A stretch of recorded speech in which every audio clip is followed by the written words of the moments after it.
अस्सलाम वालेकुम स्टूडेंट्स। जी, कल जो हम लोगों ने टॉपिक पढ़ा था वो था टेम्परेचर एंड हीट।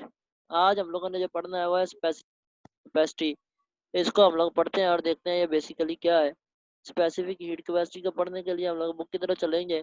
ये थर्मोमीटर नहीं पढ़ना हम लोगों को, क्योंकि अभी फिल वक्त ये सिलेबस में नहीं है। हम लोगों ने जो पढ़ना है हम लोग उसी की तरफ जाएंगे। जो है स्पेसिफिक हीट कैपेसिटी को पढ़ना है, ये कन्वर्जन्स भी नहीं पढ़ने हम लोगों को। अब आते हैं ये स्पेसिफिक हीट कैपेसिटी। बेसिकली आम तौर पे जब हम अपनी बॉडी को हीट करते हैं तो उसका टेम्परेचर क्या होता है, इंक्रीज करता है।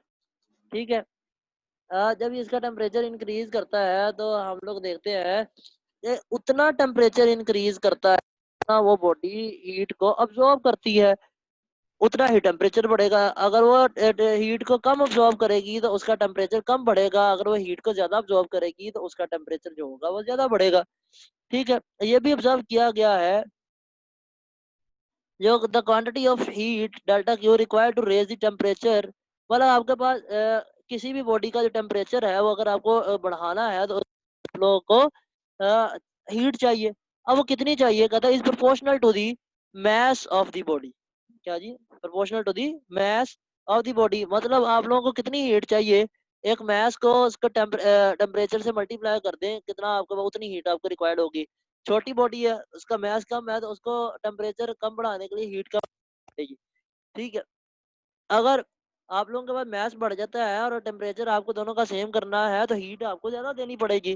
तो इसलिए जो होता है ये मल्टीप्लाई कर देते हैं मैस को टेम्परेचर से, तो हम लोगों को पता लग जाता है कितनी हीट रिक्वायर्ड है।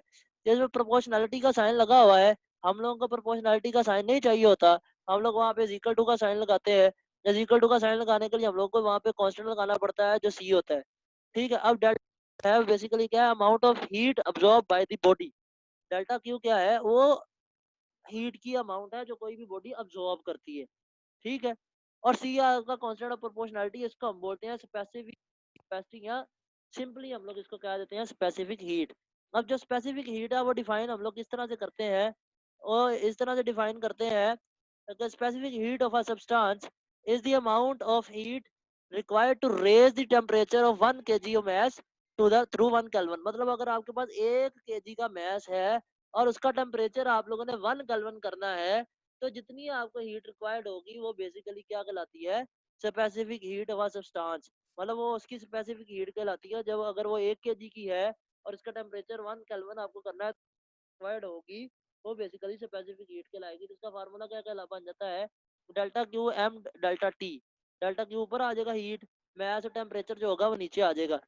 ऐसे यूनिट्स में इसको हम लोग जो मैस है वो केजीज में मेजर करते हैं, हीट जो होती है वो जाउल में मेजर करते हैं, टेम्परेचर जो होता है वो आप लोगों को केल्विन में मेजर करते हैं। तो ऐसे यूनिट बेसिकली इसका क्या बन जाएगा, वो बन जाएगा जाउल केजी पर केल्विन।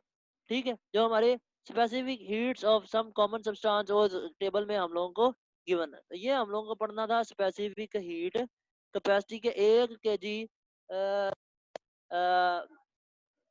का मैस हो, उसका टेम्परेचर आपको 1 केल्विन तक बढ़ाना हो, तो जितनी हीट आप लोगों को चाहिए होगी वो बेसिकली स्पेसिफिक हीट कहलाती है।